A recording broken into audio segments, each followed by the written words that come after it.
Good afternoon and welcome to the latest in our Platform Insight interview series. This is another one of our focuses on Central and Eastern Europe in the run-up to our Central and Eastern Europe event taking place in Vienna on the 30th of April.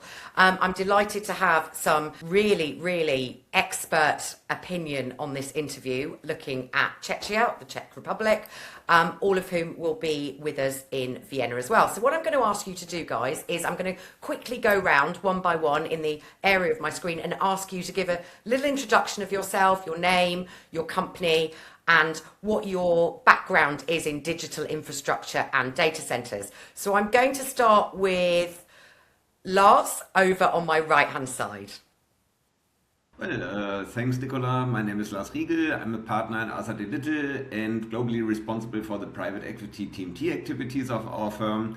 In that instance, we're supporting infrastructure investors and private equity funds in buying and selling data centers and also later on in the post-deal value creation. I did the first project in data centers in 2008, sizing the German enterprise colocation market. Yeah, happy to be here. Fantastic, thank you for joining us. And down to Evseny.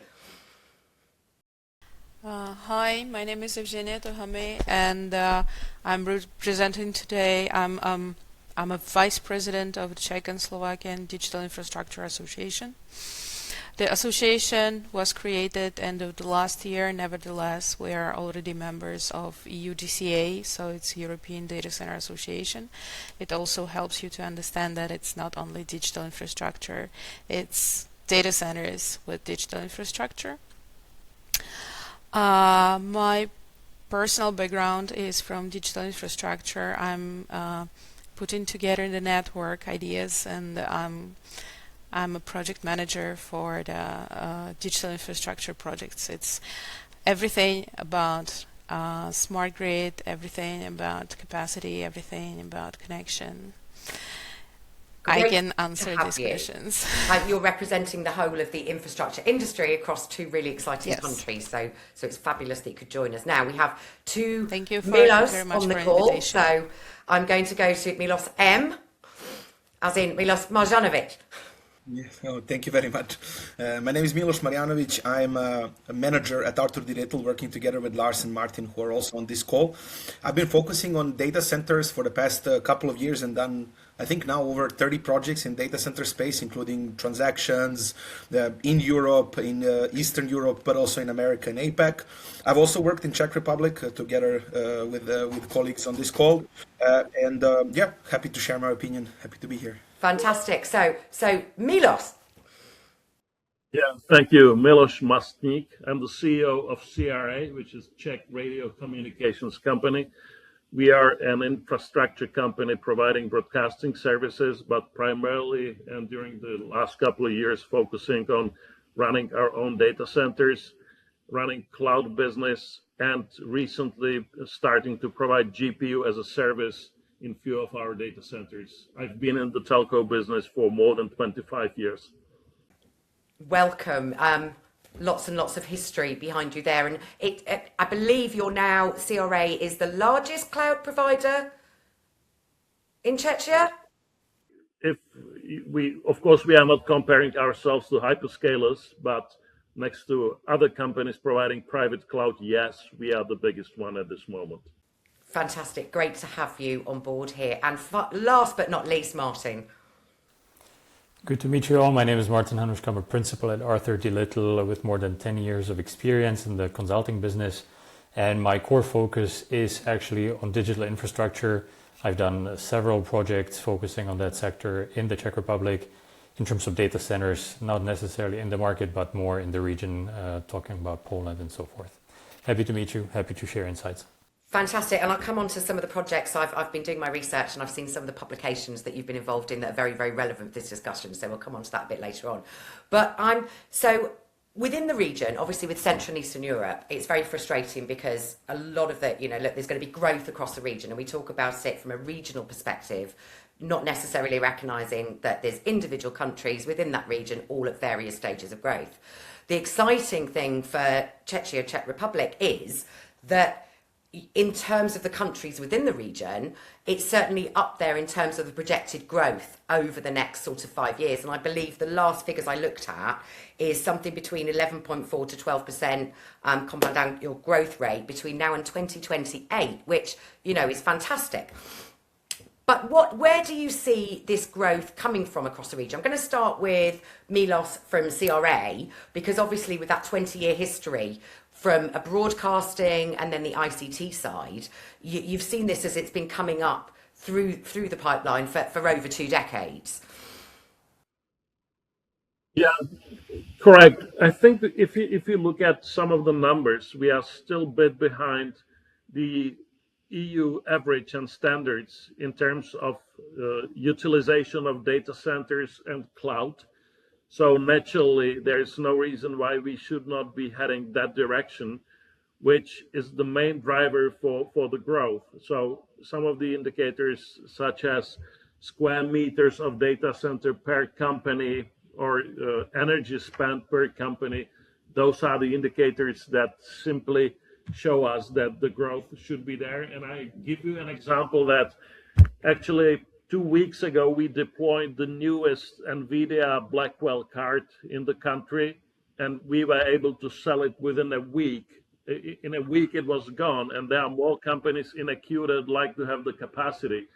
So apparently, there's a huge demand. We also employed a dedicated person who sits in London and start to offer our new data center project. It looks like it will be actually sold out even before we open it. So the demand is clearly there. Wow. And Lars, you seem to be flashing yellow. I'm not sure if that means your hand's up. I have not actively raised the hand, no. But I mean, I'm happy to also comment. From a broader European perspective, we see obviously domestic demand in Czech Republic and some of the neighboring countries evolving continuously. So cloud usage is increasing, as are, let's say, the enterprise colocation use cases. So there is a steady increase of demand, and it's probably fair to say that on the hyperscaler side, let's say the supply in Czech Republic is currently a little bit behind expectations. So we would have actually expected some of the hyperscalers to open up campuses and more hyperscale data centers to open up. It's mostly still served from FLAP-D markets. But that trend is going to change soon, and we are quite excited about the supply and demand prospects in Czech Republic in the next 3 to 4 years. And I believe Milos Marjanovic also has his hand up. Yeah, so the market in general for Eastern Europe has been changing over the past few years, right? Like if you talk about 4 or 5 years ago, it was still talk about everything being served out of Frankfurt, etc. And now the markets are starting to kind of fight between themselves who is going to be the CE leader. And in that front, positioning, just pure positioning of Czech Republic is very well maintained from a perspective that it's right in the middle. The connectivity is there. There is like now direct connection to the DKIX. In general, the NICS internet exchange is super important factor in this. So the expectation is that over the coming period, the demand will likely go, especially also the interest from hyperscalers. Now, the main question remains whether the local regulation government and the grid is able to keep up to actually fuel and give the tailwind towards that demand. Because as always, like there was a Microsoft announced project which was kind of stalled because of the difficulties with the permitting in 2023. So basically the local support that is now waking up to reinforcing the grid to potentially expediting the permitting will be like a key thing that can enable this growth to go even further than 12%, as you said. And we're going to come to Evgeny now, because I know one of those you've mentioned there, the networks and that proximity to Frankfurt. And I think one of the things that certainly your country has going for it over and above some of the other countries within the region is that very, very dense fibre network, and obviously really, really, really low latency between Czechia, and of course that financial institution hub of Frankfurt. So, Evgeny, do you think, certainly from your members' perspectives, that is having a really positive impact on the interest coming in, the external interest as opposed to the internal? Yeah, actually, when we think about sovereignty, that is actually the most important topic now. So it's a question: do we want to be focused only on external commerce, or like on our capacity and on our demand, local demand? The truth is always in the middle. We cannot only say that we will wait for Microsoft to come back to us. And by the way, it just didn't go anywhere away, just chose another country. It doesn't mean that they're still looking for something. But there was the momentum when Poland had big priority, and we know whom to look at and whom to learn from, maybe a little bit. Also, we have a lot of internal projects that we want to develop. I guess Miloš Masník can speak more about it as well. And otherwise, it's a mixture of everything. It's, if we compare FLAPD projects that are coming now to the second tier, that it's mainly Poland and Czech Republic. So we have a big future. We can have a lot of investments. Nevertheless, Czech Republic and Poland together have the same problem now. It's the decarbonization. We cannot have the same energy supply like we used to have. But again, there is a lot of new projects that are not only reflecting the current situation, but think about the future. So I have a very positive ideas about our future, and I'm pretty sure that, unfortunately I cannot speak for Slovakia about the same thing, with the same positivity, but I'm pretty sure that now it's a good time for investments in the Czech Republic, the digital infrastructure and data centers. I'm going to throw this one out. This is open-ended, and I don't mind who jumps in. I'm sure all of you are going to have a comment on this one. But this obsession with attracting hyperscalers, now this has been one of my own soapboxes for quite some time. The co-location market is still there, it's still active. With things like edge infrastructure, with everything else, it's becoming more important.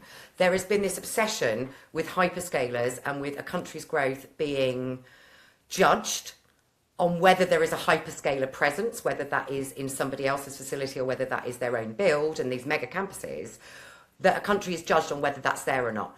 Do you agree with that perspective? Who's going to jump on that one first? Martin, you've got insight into this.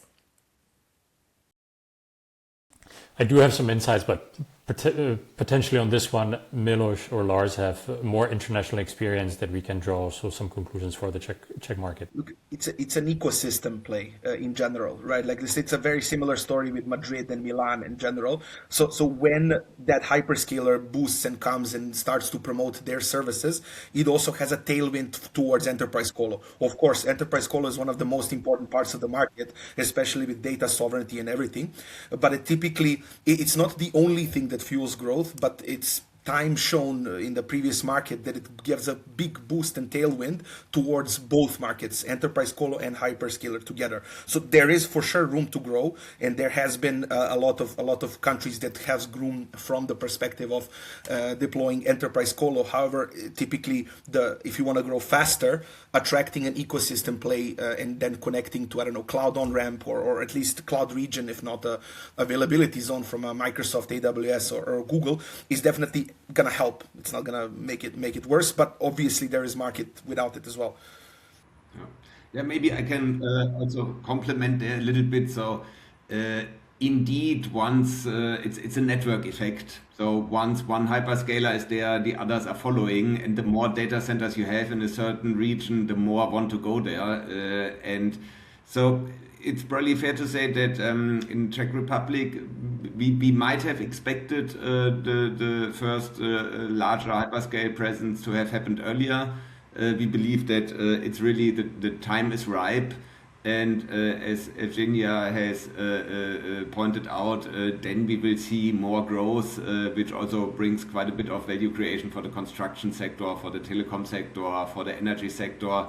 So it's going to happen very soon. That's our perspective. Yeah. And just one small thing to add as well. What is very important, it's kind of like a chicken or the egg question, right? Do they first come and do you serve? But typically what happens in some of these markets is if you have some of the deployments by large players signaling that there is an interest in the market, for example, what CRA is doing and what other big announcements are doing in the market, this then also attracts ecosystem from around, because like building from scratch, and everybody's kind of expecting much quicker RFS timelines and everything. So like having people build to some extent speculatively or build to attract people and attract ecosystem is going to be a powerful play. Mm-hmm. I just want to say that I agree with Milos that actually hyperscales are not like 100% necessary, right? But building a hyperscale also shows to all other possible investors, or building like anything that we will say like HPC, whatever, like a big project, it sounds different and it brings like trustability to the country, to the ecosystem, how it works together, and be sure that everybody will come and see with a very big binocular what has happened, what were the problems, what were the benefits. So it's I guess now it's time, much better than it was in 2023, but we have already big projects like CRA, for example, right? And because the way now it's very, I don't want to say in fashion, but it's really practical to build everything modular way, like SMRs, modular buildings, modular manufacturing, modular data centers, modular capacity. It allows projects to be actually moving without waiting for the final stage. And I think like it's not only about hyperscales, yes, or hyperscales, no. It's about technology, yes, or technology, no. Like ability to be agile, all this kind of stuff. So hyperscales is not only like the only way, right? I'd be really interested in getting Milos CRA's opinion on this one. Well, just like everything, the coin has two sides. It's a fact that none of the hyperscaler is currently present in our country, which is an opportunity for the future. At the same time, we do see a trend of this sort of repatriation because of the behavior of US administration. The companies starting to ask, where physically is my data store? Do I really want to go with the hyperscaler, and not being certain what happens if actually those companies are asked to give the data to someone else? I mean, the US administration. So we are actually seeing one opportunity that the hyperscalers need to come to the country and probably physically store some of the data to get more business. But at the same time, we are getting extra business on cloud and DC because the companies simply want to come back and want to be certain where the data is. Yeah, that makes total sense. We can't have a discussion about any country at the moment and talking about build or new build or attracting hyperscalers without talking about energy. It's just one of those things. And one of the factors that keeps coming up as to why there's a lot of investor interest and operator interest in coming into Central and Eastern European countries is because obviously of the energy issues within Western Europe and traditional hubs. Now, that doesn't mean that there aren't still issues within each of these countries. You know, I believe within Prague, which has over 75% of your current stock for co-location in particular, it can now take years to get that energy there. Does that mean that we've got to have government involvement with that, or is it about moving that infrastructure into other less known about areas? Well, you can, if you look only to GPU as a service, it doesn't matter where actually that is coming from. You can have it anywhere in the middle of the forest. If we talk about commercial DCs, then it needs to be located. That's why you have DFLAP actually. So it needs to be somewhere close to the city center. However, it's obvious that we were kind of lucky to foresee this in advance. So now we have some energy guaranteed. It's not such an issue just like in DFLAP, where it's very difficult to get extra energy. But of course, if you go into detail, there are many investors that believe that they do have the land and they have the energy. But if you go into detail, it's usually only one line. For example, you need two parallel independent lines and so on. So it takes time. It takes time, and you need to plan in advance. But I believe in the region of Central and Eastern Europe, the energy is available, but you need to plan in advance. You need to, pre-order, and you need to take care of all those, administration details and obstacles that they are definitely there. I would maybe add that indeed there's good profile that the Czech Republic has and can be proud of, given the relatively strong position of nuclear power in the country, which of course is a strength also for the data center business, and now the government actively pursuing strategies to become even more involved in that area, planning to potentially even invest more money into the nuclear expansion. So from that perspective, I think that the market has definitely good potential going forward. Yeah, I just wanted to agree about nuclear, since I'm also like a professional in this. Sorry. Actually, the situation is absolutely great with having already working 2 power plants and having two more capacity building. Yes, the Czech Republic has an absolutely gorgeous option to be to stay actually one of the nuclear powers, like together with France, for example, right? The situation with SMR that our Czech Republic develops now together with Rolls-Royce, I guess it's difficult to compare Czech Republic with Poland, but still, our technology, our future technology, is created outside of US. First thing. Second, we are part of the development process, so we will have a patent for that. And now the most important is the speed of the application. So if we will, that's what our role as a trade association as well is, to speak to the ministers, to make sure that data center are now part of the critical infrastructure. So to have priority in being connected to the grid. That's one of the main points. What we are actually on the agenda. What we're pushing now, right? And it's shown time and time again that makes such a difference. If you look at countries, even like London, it took a huge amount of time within the UK, but that government support and that priority, certainly from the investor's perspective, shoots a country straight up in terms of its attractiveness.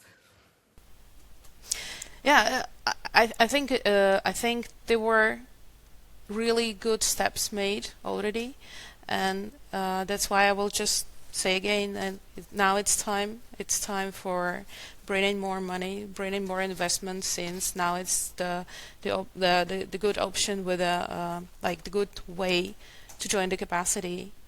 The other thing is when you asked about Prague, non-Prague, I spoke about the decarbonization process, right? So we're closing the coal miners, and those are the brown fields that are now in development. So brownfields versus greenfields. You understand where the money needs to flow to. There is also a good connection with the grid. The connection to the infrastructure. Again, if we speak about supercomputers, HPC, then it's not critical. If it will be, for example, the internet providers, then I'm not sure that these brownfields are good for that, but for supercomputers is pretty ideal place. So it's now about like being sure that nothing is missing, and in few years, in like less than a decade, I'm pretty sure it will look absolutely different. I'm going to direct this to the Arthur D. Little team here, just about that government support and that, you know, prioritising and having this infrastructure as part of critical national infrastructure. How does that impact on investor sentiment going into a country?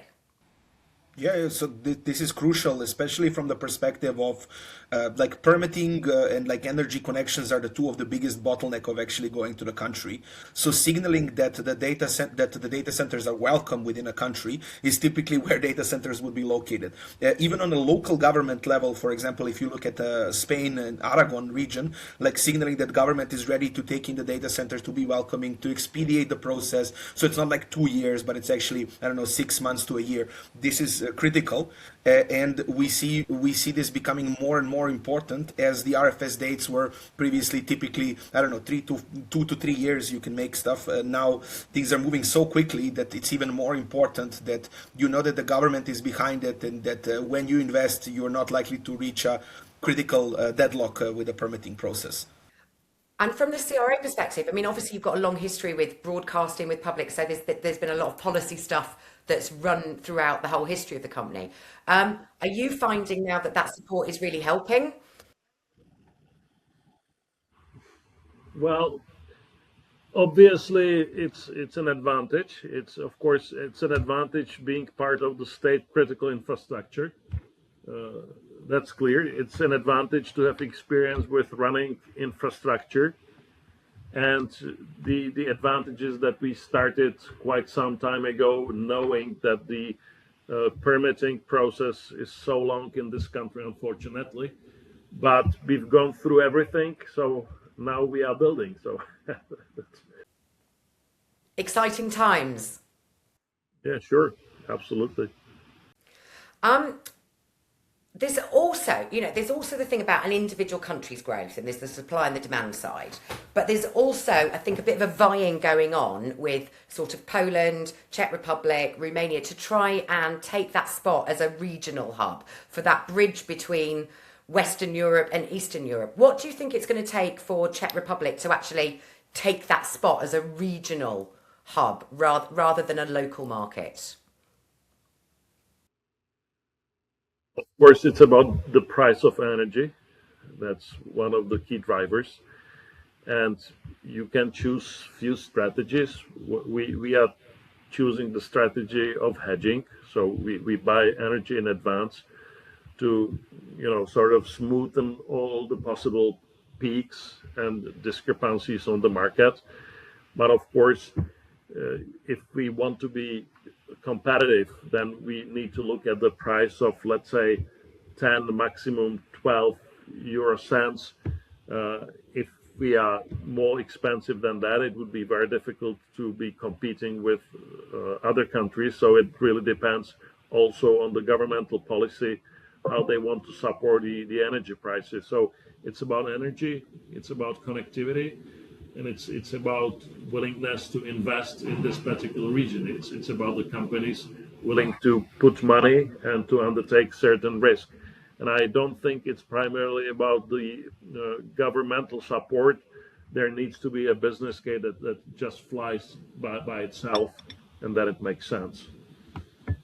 Fantastic. Who else would like to take that one? No, but it's a combination of factors, as Milos said. Basically, like investors usually look at total cost of ownership. So that will be a mixture of your colocation price that you need to pay and energy prices, the two major components of actually being located in a data center. And then at the same time, it's also like a public support, like permitting. How quickly can you build? That builds your case, because like in case you have to delay and you have to, how do you say, count on your investment only being live in like 2 to 3 years instead of somewhere faster in, like, let's say, Poland or Romania, that can make a difference and influence whether you go to one or the other. So this is where government support and push can be helpful, on top of what Milos said, which is helping with an energy price, which is one of the key components of the total cost of ownership. Martin or Lars, anything to add to that? I mean, another aspect which is maybe not as important as the energy cost is also then taxes. So we've seen that prioritization of locations are also done in that regard. So in some of the, let's say, flat D markets, data centers are lobbying strongly that they are exempt from energy tax. And that can also become an important factor. And I don't know, when we are doing plot assessment, sometimes also the temperature or the regulation when it comes to heat reusage are also becoming relevant. So the list of decision criteria is endless, but I guess Milos phrased it quite well. The most important one is the energy cost. If that is competitive, then it opens the door for many of the data centers to come in. Just last comment, but what is for sure going for Czechia is its positioning and very good connection toward the rest of the Europe. That's like the key advantage, and if everything else can be sorted from price, TCO perspective, permitting perspective, it has no reason to not be one of the key Eastern European hubs from our perspective. Fibre often gets forgotten about in all these conversations. We still, as an industry, tend to silo data centres and the building part of it away from all the other things. It's like talking about a motorway service station without the road going to it. So certainly from everything I see, in terms of that fibre and that connectivity and the speeds, very well placed. Yeah. Maybe I would just add also one more point, and I hope that Milos will also agree, that the Czech Republic has definitely one weakness, and that is the permitting system. We know how difficult the entire administration around getting permits for any type of infrastructure is, and that impacts also the data center space. So if we want to give a message to our government in the Czech Republic, it is definitely to still make some progress in terms of that process and to make it easier for potential investors to come and actually deploy. I can only agree because that's also on the agenda of the association, and why we are more positive than, for example, a year ago is that now AI is one of the main topics, and without data centers there will be no AI so far. And so considering that AI is now personal agenda for the Prime Minister, for the new Prime Minister, that's also a sign for us to push harder. And I know that it's not possible to change the decades of traditional bureaucracy in 1 year, but without trying we will never reach it. So yeah, prices, I agree, we will never have prices of Finland, for example, maybe not even of Madrid, but considering that we are naturally a heart of Europe, of Central Europe, right? Also considering that the very long decades of interconnecting as, let's say, communist bloc, right? We have already some good connectivity. We don't need to reinvent something. Here, again, I would say that good connection, we always had a good connection, like east-west. North-south is still a question, but it's not only for us, it's a big question for Germany, for example, still, and they are struggling. So if we will figure out maybe how to connect like our region, and then we will be like pioneers in this, and we will actually help the whole Europe. That sounds amazing. Well, we've run over the 30 minutes, so what I'm going to do is quickly ask each of you to give, if you were talking to an investor directly now, trying to sell Czech Republic, as to why that money should be invested there as opposed to elsewhere in the region, what would you tell them? I'm going to start with Lars. Well, if I'm talking to an investor, and I'm actually talking to a lot of investors, I would say that it's probably the market maturity that makes this stand out. So it became clear that we will most likely see hyperscalers moving into the market, and that will have a network effect of the whole market moving on. So if I compare this to some of the other markets, I guess from a risk return perspective, it's a little bit on the higher side, but it really shows a tangible upside.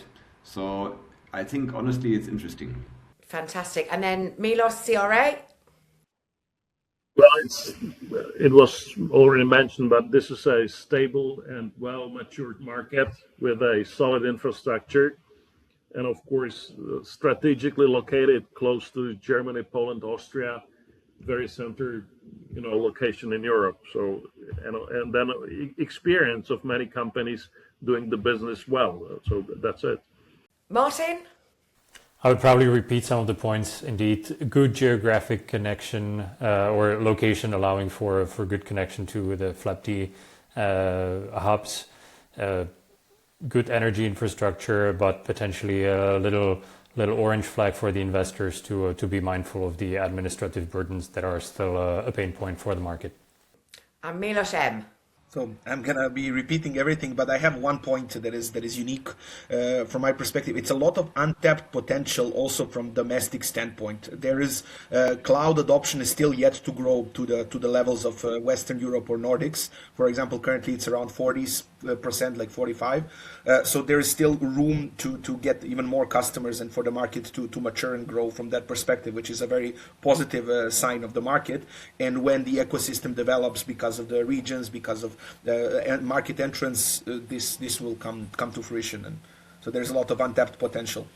Really good point. Quite often that's another thing that gets overlooked is that where you are at a certain domestic level in terms of adoption. So really, really good point.